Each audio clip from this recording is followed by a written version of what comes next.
Alors, il est bien, non? Et tout le monde, c'est Bartoons et aujourd'hui on se retrouve pour une nouvelle vidéo. Alors déjà, avant de commencer, qu'est-ce que vous en pensez? Ah, est-ce que vous trouvez pas qu'il est incroyable mon décor de cette année? Bon, il y a beaucoup de similitudes par rapport à l'année dernière. Il va peut-être y avoir quelques petites modifications au niveau des lumières et tout ça, peut-être, voilà. Mais là pour l'instant il est comme ça, je le trouve magnifique. Bref, assez parlé du décor, maintenant revenons sur la vidéo. Pendant les prochains jours, je vais regarder les 10 pires films d'horreur. Et au fur et à mesure que je vais avancer, le niveau de violence, d'horreur, de gore, etc. il va augmenter. Et donc du coup, j'ai réparti tout ça sur 5 niveaux différents. Donc on a le niveau 1 qui est violence faible, on a le niveau 2 qui est violence modérée, on a le niveau 3 qui est violence forte, le niveau 4 qui est violence extrême, et le dernier niveau, le niveau 5, qui est violence maximale. Pour des raisons évidentes, je vais vous montrer aucune image de aucun des films que je vais regarder. Pause. Alors c'est ça ce que j'avais prévu au début. Mais au montage, je me suis rendu compte que c'était pas intéressant de me regarder voir un film sans scène. C'est pour cela que je vais vous montrer mes réactions avec la scène, mais elle sera en noir et blanc, floutée, pixelisée, etc. Mais avant de regarder des films, du coup, je vais vous expliquer un peu le synopsis, la raison de pourquoi il y a eu des problèmes avec ce film, et dans quel pays ce film a été banni. Je vais me filmer quand je vais regarder les films, donc vous aurez mes réactions quand je regarderai ces films. Après avoir regardé ces films, je vais vous faire une petite conclusion et je vais vous dire du coup ce que j'ai pensé de ces films. Pour faire ce classement, du coup, j'ai pris un ancien short que j'avais fait l'année dernière sur les 10 pires films d'horreur.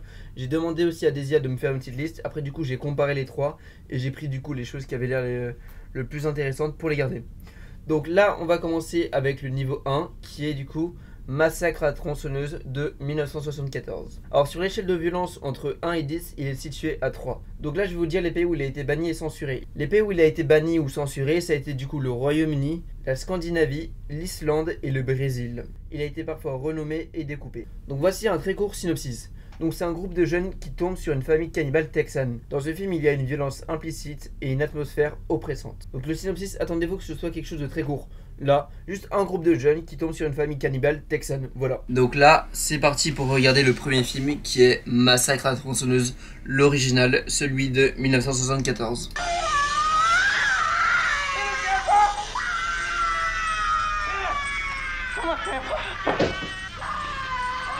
Donc là, je viens de terminer le premier film de la liste, donc c'est Massacre à la tronçonneuse, celui de 1974, l'original.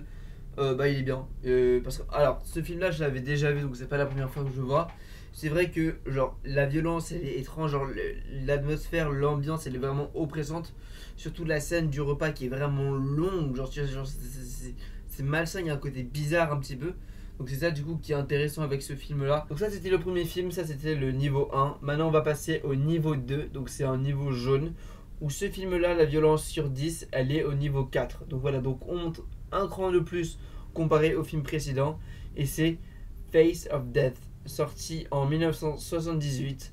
Ce film a été banni au Royaume-Uni, en Australie, en Nouvelle-Zélande, en Allemagne. Il a été interdiction et saisie, il a été retiré de la circulation. Et voici un peu vraiment un très court synopsis. Donc ce film, c'est un faux documentaire mêlant scènes réelles et reconstitué de morts et accidents extrêmes. Donc là, c'est parti pour aller voir le film Face of Death. Voilà, donc c'est un film qui dure 1h45 et il a été sorti en 1978.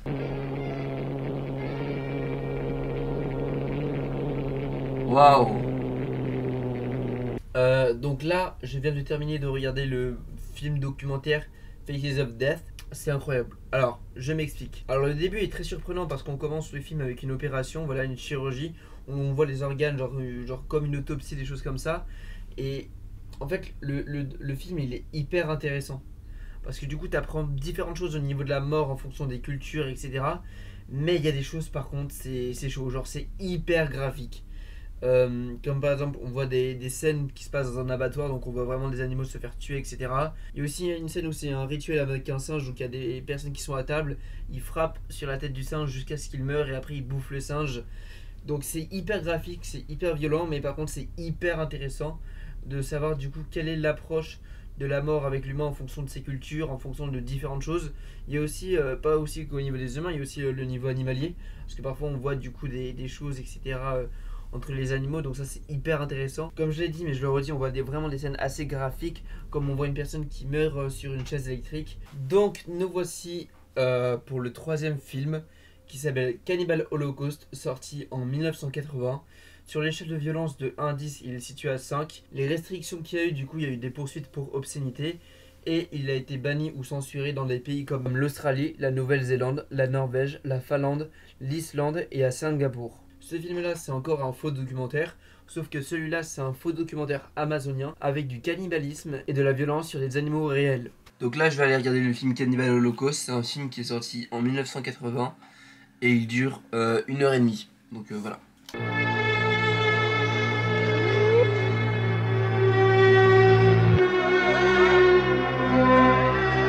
Alors donc là, je viens de terminer Cannibal Holocaust. Alors, ce film est différent par rapport à Faces of Death, voilà, qui sont tous deux des faux documentaires. En fait, Faces of Death, donc le film que j'ai vu juste avant, lui, c'est vraiment un documentaire sur la mort, etc. Or que Cannibal Holocaust, c'est un documentaire, mais ça montre comment est-ce qu'ils font le documentaire, etc. Enfin, c'est un peu une réalisation, etc. Enfin, le moment où on voit le documentaire, c'est plus sous forme de found footage. Donc ce film, c'est plutôt sur sur un documentaire sur une tribu de cannibales, etc. Le film, il est en deux parties.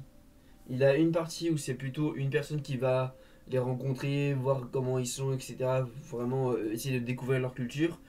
Et on voit après plus tard dans le film qu'il y a déjà eu un documentaire qui a déjà été fait et bon c'était des connards. Ceux qui ont vu le film ils vont me comprendre pourquoi je dis que c'est des connards. Mais après ce film ouais il y a quelques violences graphiques, enfin quelques façons de parler quoi.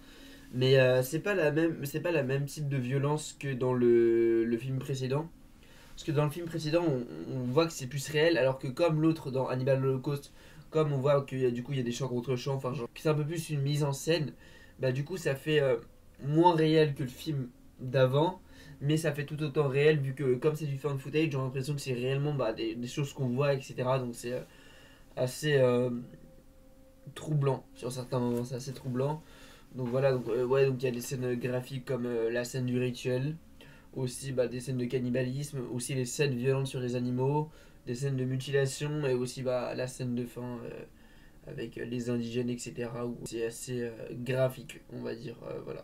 Alors, pour le prochain film, on va changer de catégorie. Maintenant, on va passer dans la catégorie orange avec le film I Spit on Your Grave.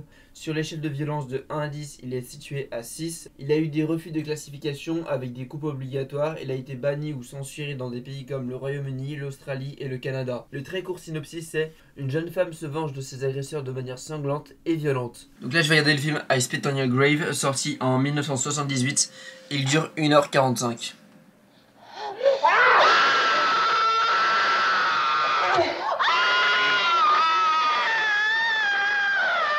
Donc là, je viens de terminer le film I Spit on Your Grave. Le film commence bien, on voit une femme qui va dans une maison, voilà, près d'une rivière pour écrire un livre, et à côté de chez elle, il y a des gens qui ont une station-service.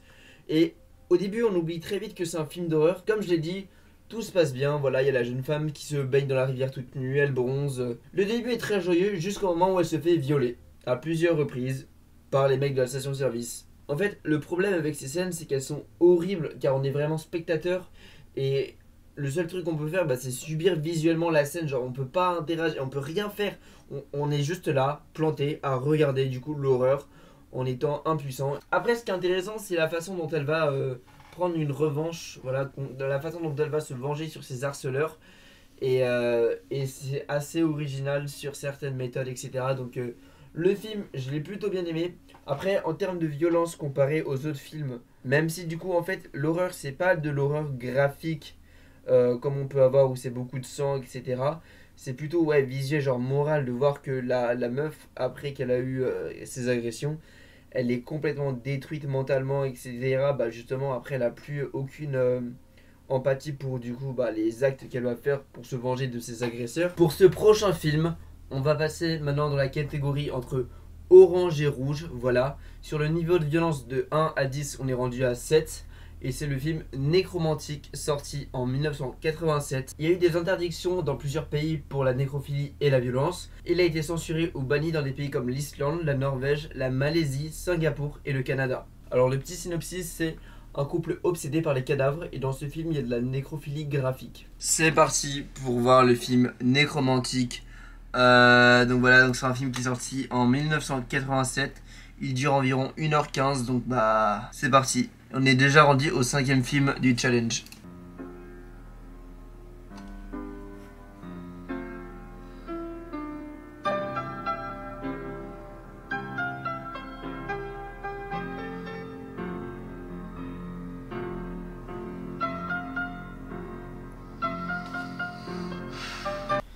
Donc là je viens de terminer le film Nécromantique. C'est très particulier. Alors le début il est un peu inattendu parce qu'on voit un couple qui a un accident de voiture. Ensuite on voit du coup des gens qui viennent nettoyer la scène, enfin là où il y a l'accident, donc ils prennent les cadavres, etc. Ils les emmènent. Et en fait ce mec là, l'un des mecs du coup de la patrouille, on comprend que c'est un mec qui est du coup en couple avec la meuf. Et genre tous deux ils sont nécrophiles. Et donc du coup bah, on voit la meuf, genre l'une de ses premières scènes, c'est elle dans un bain de sang. Donc voilà, donc elle passe un petit bain tranquille où il y a du sang. Mais ce film, il y a quand même des scènes assez étranges, bizarres. Bon, déjà, le nécromantique, on peut s'attendre à des choses assez particulières. Il y a des scènes assez bizarres, comme par exemple une scène avec un lapin qui se fait tuer puis dépecer. Mais le plus étrange, c'est les scènes de nécrophilie. Bon, je vais pas vous décrire les scènes parce que c'est dégueulasse. Mais ce que je peux dire en tout cas, c'est que durant les scènes, parce qu'il y a eu plusieurs scènes, durant les scènes, on voit du coup qu'il y a un effet un peu transparent de mouvement, de choses, d'images décalées, etc. Donc en fait, on distingue pas trop ce qui se passe, on voit quand même bien, puis on s'imagine à quel point c'est tordu ce qu'ils font. Après, le film, il est pas dingue, genre l'histoire, l'intrigue et tout ça, ça pue un peu la merde, c'est classique, on va dire.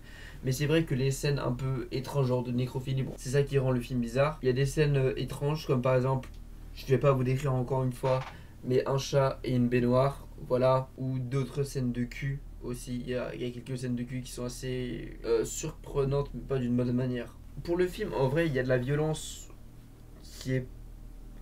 La violence, c'est plus à la fin, c'est plus sur la dernière scène. Quand je voyais le film, je me disais pourquoi est-ce que c'est entre violence forte et violence extrême, parce qu'en vrai ça va, enfin il y a eu quelques scènes dérangeantes mais ça c'est pas assez violent. Et là vu que j'ai terminé le film et que j'ai vu la scène finale, je me suis dit ok, je comprends. La scène finale, c'est un mec qui se tue et en même temps il éjacule, voilà, en même temps et pendant quelques secondes, longues secondes voire quelques minutes, c'est ouais.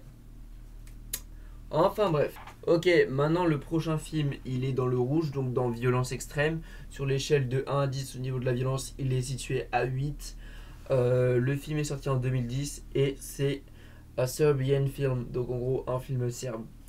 Alors, ce film-là, comme restriction, il a eu des interdictions ou des coupures obligatoires. Il a été banni ou censuré en Norvège, en Espagne, au Brésil et dans d'autres pays. Voilà. Alors pour le synopsis, c'est un acteur porno manipulé dans un snuff movie. Donc en gros, un snuff movie, si vous savez pas ce que c'est, un snuff movie, le snuff film, sont des termes désignant une vidéo ou un long métrage mettant en scène la torture, le meurtre, le suicide ou le viol d'une ou plusieurs personnes. Dans ces films clandestins, la victime est censée ne pas être un acteur, mais une véritable personne tuée ou torturée. Voilà. Vous voyez à quel point on commence à monter plus haut. C'est pas le massacre à tronçonneuse de 74 où il était vert. Là, on est dans le rouge, dans le extrême. Et il y a encore d'autres films. Donc je reprends. Donc un acteur porno manipulé dans un snuff movie, sadique avec pédophilie, nécrophilie simulée. Voilà quoi, c'est ça que je vais regarder. Donc là je vais regarder le film A Serbian Film, ou un film serbe sorti en 2010, voilà. Il dure environ 1h50 et puis bah c'est parti.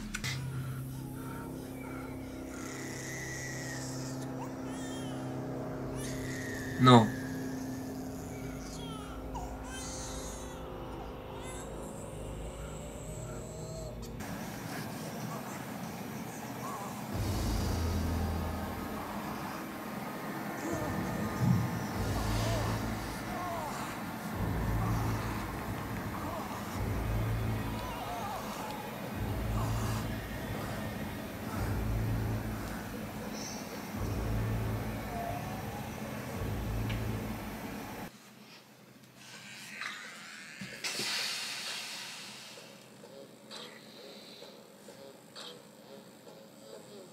Alors, comment vous dire ça?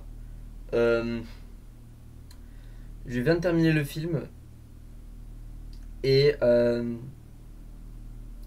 bon alors, ce film-là, je l'avais déjà vu il y a quelques temps, voilà, donc parce que j'avais déjà fait des recherches sur le pire film, etc. Et donc du coup, c'était l'un des films qui était tombé, et voilà. Donc c'est pas la première fois que je le vois, mais je l'avais vu il y a longtemps. Et mon cerveau, il a oublié quelques scènes, mais là, du coup, le fait de tout revoir, il y avait des scènes que j'avais pas oubliées qui étaient là. Il y avait des scènes que j'avais oubliées que j'ai redécouvert. Et, euh, et voilà. Bon, alors, dès le début, ce film nous met dans une ambiance étrange. Parce qu'en gros, on voit un enfant mater du porno. Et le porno qu'il regarde, c'est un porno où son père joue dedans. Donc le père, il a eu un rendez-vous avec un gars de l'industrie du X. Et il lui propose de participer à un projet qui est pas juste un film X, mais c'est de l'art. C'est vraiment genre une autre façon de découvrir ce genre de cinéma. Donc voilà, je vais essayer de rester correct. Mais cet art-là, il est mis en scène avec de vraies situations. Où c'est pas des acteurs, c'est du réel, c'est du concret. Il n'y a pas de trucage ou quoi. Le montage, c'est ce qui est expliqué dans le film. Et donc du coup, c'est des conditions de tournage assez particulières. Et après ce rendez-vous, c'est là que ça va partir en couille. Sans mauvais jeu de mots. Alors le début de son œuvre, c'est assez particulier. En gros, le mec, il a une oreillette. Donc en gros, il fait ce qu'on lui dit de faire. Et en gros, dans la scène, il se fait suck par une meuf. Et on lui dit de la frapper. Donc en gros, il la frappe, etc. Et devant lui, il y a deux télés où on voit une meuf. On voit une jeune ado qui est en train de lécher une glace. Et ouais, c'est assez bizarre. Bon, après, des scènes perturbantes, c'est pas ce qui manque dans le film.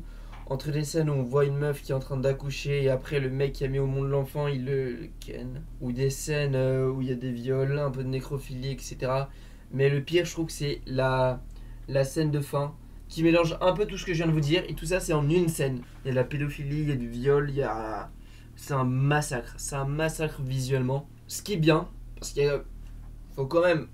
Voilà. Ce qui est bien dans le film, attention, c'est que malgré toutes les horreurs qu'on voit, on continue de regarder ça parce qu'en fait dans le film il y a une sorte de mini-enquête. En fait cette sorte d'enquête elle attire la curiosité morbide. Donc t'es en mode c'est dégueulasse, j'ai pas envie de voir plus. Mais en même temps je me dis tiens pourquoi est-ce que ça c'est arrivé. Parce que dans le film il y a des scènes de flashback où on voit que du coup le mec il se réveille. Et ensuite il a fait une enquête de tout ce qui lui est arrivé. Donc on voit des scènes horribles les unes aux autres. Et après on revient à la réalité et on voit que du coup il avance dans un endroit qui s'est passé quelque chose d'horrible, donc là les flashbacks, etc. C'est assez chaud quoi. Et là je me dis qu'on est au 6ème film, il reste encore quelques films. Ouais, vraiment je me dis qu'est-ce que ça va donner la suite parce que là on est dans le rouge, on n'est pas dans le rouge foncé, dans le noir, non. On est au début du rouge, donc je me dis que la suite, ça va être pire. Maintenant, la catégorie, elle est rouge foncé. Le film que je vais voir sur une échelle de 1 à 10 au niveau de la violence, elle est située à 9. Le film s'appelle Salaud ou les 120 jours de Sodome, sorti en 1975. Alors, il y a eu des interdictions ou censurés pour torture, sexualité extrême et abus de pouvoir. Il a été banni ou censuré dans des pays comme le Royaume-Uni, l'Australie, la Finlande, l'Irlande, la Nouvelle-Zélande et la Norvège. 4 aristocrates fascistes soumettent 18 adolescentes à 120 jours de perversion sexuelle et torture. Alors là, du coup, je vais regarder Salaud ou les 100 jours de Sodome. Donc voilà, donc c'est un film, comme je l'ai dit, qui est sorti en 75. Il dure 1h57. Et puis c'est parti. Manja! Mangia ancora. Bizarre la fin. Je viens actuellement de terminer le film. Alors, le début du film, donc c'est assez compréhensible sur le fait qu'on est durant un temps de guerre, etc. Puis après, on voit une scène où il y a des femmes et des hommes qui se font choisir pour une raison que je vous expliquerai.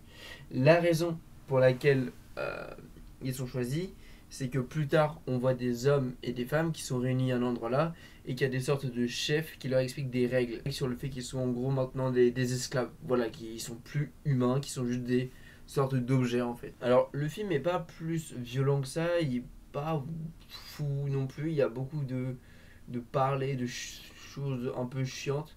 Le film est plutôt dérangeant avec une atmosphère assez pesante parce qu'on voit vraiment que c'est plus des humains, que c'est vraiment des objets, des esclaves. Quand il y a des scènes où ils se retiennent pas sur eux, par exemple s'ils ont envie de ken cette personne, ils la ken.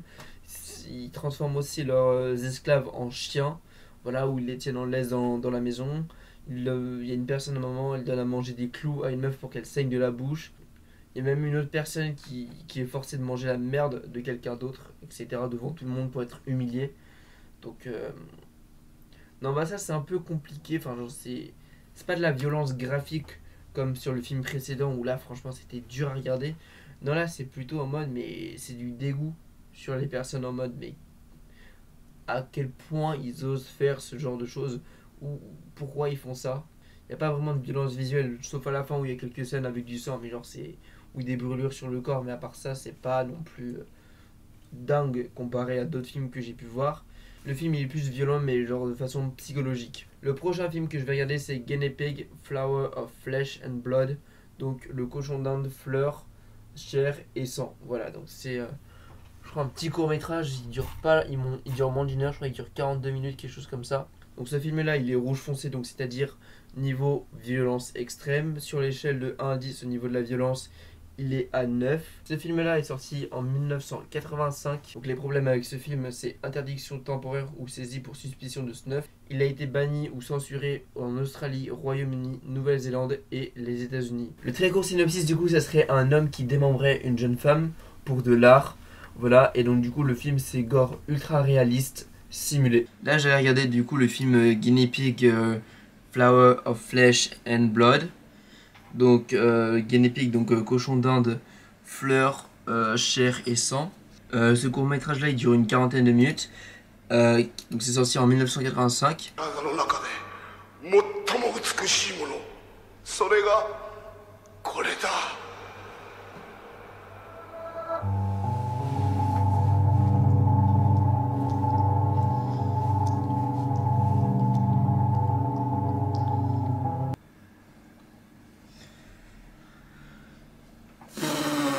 J'ai regardé du coup Guinea Pig Flower of Flesh and Blood.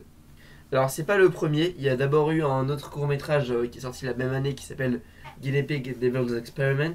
Là on va plutôt parler Flower of Flesh and Blood. Alors ce sorte de court métrage est vraiment très spécial et je comprends pourquoi est-ce que les gens ont cru que c'était réel, parce que même moi j'ai cru pendant un moment parce que c'est assez réaliste. Mais une fois que tu as vu du coup les images de comment ils ont réalisé le court métrage, tu te dis ils étaient chauds pour l'époque, ils étaient chauds pour 85. Après il n'y a pas grand chose à dire sur ce film, juste un homme fou qui démembre une meuf par pure folie artistique, voilà, qui dit que c'est vraiment son œuvre, etc. Il y a vraiment un délire en fonction de quelle lumière il met, par exemple si c'est une lumière jaune, une lumière verte, une lumière rouge, une lumière bleue, une lumière blanche, bah c'est là où il va démembrer du coup différentes parties, etc. Et en 42 minutes, c'est pas avoir l'estomac assez bien accroché pour regarder ça.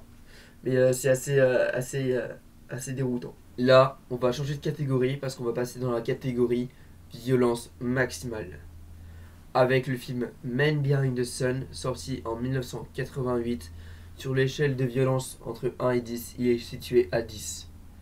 Les problématiques de ce film ont été du coup interdits, refus de classification et censurés. Il a été banni ou censuré dans des pays comme l'Australie, le Royaume-Uni, l'Allemagne, le Canada, la Nouvelle-Zélande. Et le très court synopsis c'est: basé sur l'unité 731 japonaise, viscération, expérimentation humaine extrême. Donc là je vais regarder Man Behind the Sun, c'est sorti en 1988 et ça dure 1h45.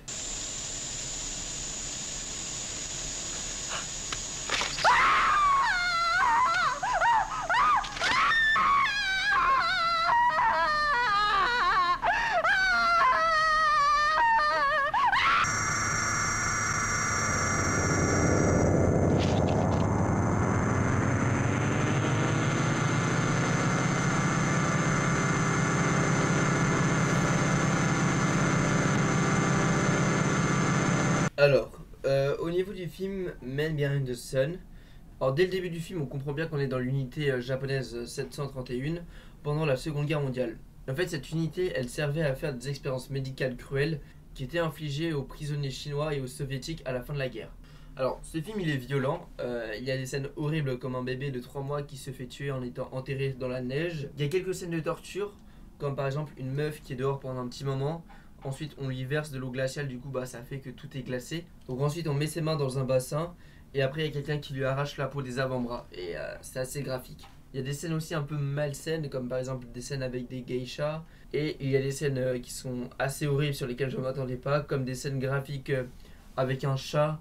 Ou sinon une scène de chirurgie. Bon, je ne vais pas vous décrire. Mais imaginez que je suis un enfant et... Voilà.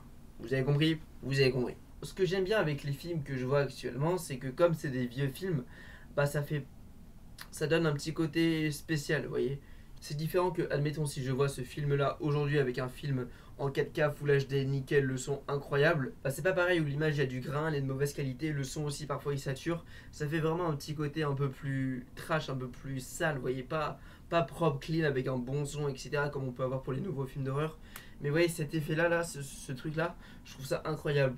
La qualité de l'image, par exemple, dans le film Guinea Pig, ça rend vraiment quelque chose de plus hard, de plus métrage de plus, vous voyez, d'amateur, de réel. Parce que si c'était filmé avec une belle caméra, le rendu aurait été ok, plus dégueulasse, mais au niveau du réalisme, ça aurait été moindre. Et maintenant, pour le dernier film, pour terminer cette liste, on est sur un film qui est en mode violence maximale, donc au niveau noir. Sur l'échelle de violence de 1 à 10, il est situé à 10.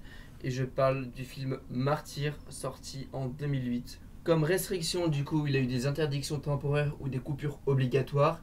Et il a été banni ou censuré dans des films tels que le Royaume-Uni, l'Australie ou l'Irlande. Et le très court synopsis, c'est deux jeunes femmes affrontent un groupe sadique pour venger un traumatisme, torture psychologique et gore sanglant. Donc là, je vais regarder Martyr, c'est un film qui est sorti en 2008 et il dure 1h39.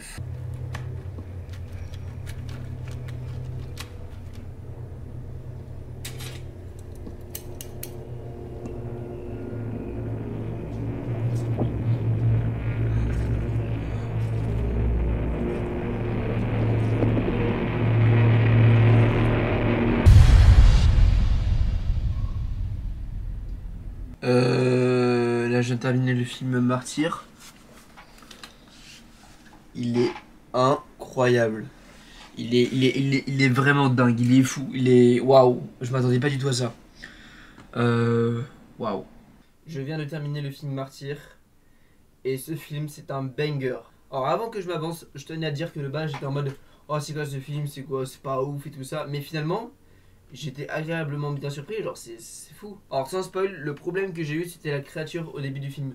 Je me suis dit putain ça va être encore un film paranormal etc. Ça va, le film est pas basé que sur ça. Alors en fait, je vais vous expliquer mon problème avec le paranormal dans les films. Quand c'est un film avec des phénomènes paranormaux, je suis ok avec ça. Par exemple tout ce qui est Conjuring, Paranormal Activity et j'en passe. Ça c'est ok parce que je sais que ça fait partie du film, genre c'est vraiment l'essence du film. Genre par exemple tout ce qui est Poltergeist etc. Ça je me dis c'est ok, vu que ça fait partie du truc, c'est dans le registre paranormal. Un film d'horreur qui commence normalement, voilà. Et à la fin, il y a des événements paranormaux, je suis en mode putain, je viens de vraiment gâcher mon temps. Et c'est ce que j'ai eu avec le film Catacombes, voilà. Ça, au début, je me suis dit putain, c'est stylé, ils sont dans les catacombes, ils font un urbex et tout ça. Et à la fin, quand il y avait les trucs un peu paranormaux, j'étais en mode bah fait chier. C'est comme aussi, j'avais dit dans un short, c'était le problème avec la saga Terrifier. Ou dans le dernier Terrifier, bah, j'avais bien aimé, sauf les événements un peu paranormaux. C'est ça que je trouvais qui gâchait un peu le film. Mais bon, vu que ça faisait partie du truc de Art le Clown, vu que ça faisait partie de son univers, j'étais moins réticent. Parce que je me disais, ok, depuis les débuts, depuis All Hallow Eves, il y avait ça, donc je me dis, ok, c'est ok. Le film, il est quand même plutôt violent, mais la fin, je la trouve magnifique. Franchement, je vous conseille le film, mais par contre, il y a quand même des images assez graphiques. Donc là, c'était le 10e film, donc là, j'ai terminé de regarder les 10 pires films d'horreur. Et là du coup je vais vous faire mon classement personnel des films du coup que j'ai préférés. Alors il y a Faces of Death, ensuite il y a Martyr, I Spit on Your Grave, Cannibal Holocaust, Massacre à tronçonneuse, Nécromantique, Guinea Pig, un film serbe, Man Behind the Sun, et pour terminer, Salo, les 120 jours de Sodome. Voilà. Alors comme je vous l'ai dit en début de vidéo, la façon dont j'ai choisi les films, c'est avec des IA. Et il y a certains films qui n'ont pas été dans la liste, mais qui auraient été potentiellement pires que les films que j'ai regardés. C'est juste que j'ai voulu choisir des films qui avaient genre un seul film, genre que c'était le premier film et qu'il n'y avait pas de suite et tout ça. C'est pour ça qu'il y a des films que j'ai enlevés comme par exemple The Human Centipede 2 Full Sequence, parce que comme c'est la suite d'un premier film, bah du coup je me suis dit non je vais pas regarder les deux films, je vais prendre genre le premier et tout ça. Et comme le 2 est pire que le 1, c'est pour ça que je l'ai enlevé. Sauf que j'ai fait l'erreur avec Guinea Pig parce que je savais pas que c'était la suite du premier. Mais bon, comme les deux ils ont rien à voir, ça peut passer. Ensuite dans la liste il y avait aussi le film The Devil, il y avait Zombie 2, pareil je l'ai enlevé parce que comme c'est la suite d'un premier, bah du coup je l'ai enlevé. Il y avait aussi comme autre film The Last House on the Left, et il y avait aussi le film Grotesque. Donc ça c'était des films qui étaient de côté que j'ai pas mis dans la liste, mais qui étaient aussi des films apparemment horribles etc. Dites-moi dans les commentaires si vous avez déjà vu l'un de ces films ou s'il y en a que vous pourriez me conseiller. Ce que j'ai bien aimé en faisant cette vidéo c'est que du coup ça m'a forcé à regarder des films de d'autres pays, voilà, de découvrir un peu la culture cinématographique de d'autres pays. Donc j'ai trouvé ça cool. Donc voilà, donc on se dit à plus pour une prochaine vidéo, c'était Bartoons, bye.